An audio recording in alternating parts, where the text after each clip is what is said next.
Let's speak now to Anthony Barnett. He is the founder of Open Democracy, a global website on current affairs. Anthony, thanks so much for joining us. First off, with such a weak mandate, how long can Theresa May really remain in power? What forces do you think are actually at play here? Well, I think that she's a broken figure. And the only question now that's under discussion is how long she will last.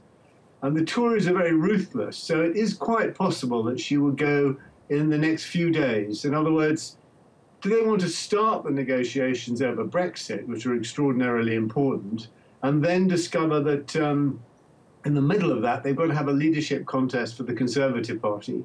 So the ideal thing for them is to try to find a replacement figure and to put that person in place immediately. And I think there will definitely be moves to remove her as fast as possible. But it's very unlikely that she will last beyond October. So do you think that May's association with the DUP could weaken her position? I mean, she doesn't really have many other options there, does she? No, she doesn't. I mean, it is sort of peculiar because obviously the DUP is a ghastly and completely unsuitable partner, not least because she has, relatively speaking, a quite progressive social conservatism. You know, she was famous for saying the Tories mustn't be the nasty party, and the DUP, as viewed from England, are the nastiest party that there could possibly be.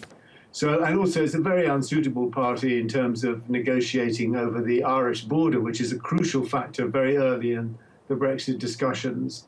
But I think more important is that in their Conservative manifesto, they committed themselves to leaving the single market, to leaving the customs union. They committed themselves to a hard Brexit.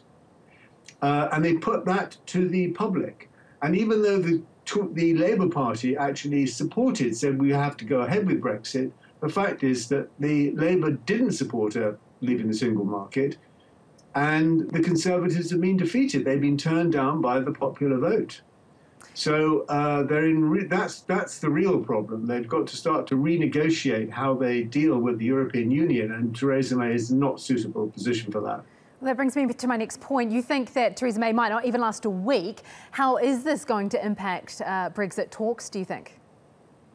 Well, the only way that she will go rapidly is if the cabinet and her colleagues in the Conservative Party can find kind of consensus on a figure who could replace her, let's say David Davis, who's leaving the negotiations, and then they could possibly say, we're not going to have a leadership contest, he's in to handle the negotiations for us. So they could move rapidly to try to replace her if they could gain a consensus around a single figure. That would be the critical factor. But of course, there are so many ambitions at stake, it's quite possible they won't achieve that. That's Anthony Barnett there, the founder of Open Democracy. Thanks for that, Anthony.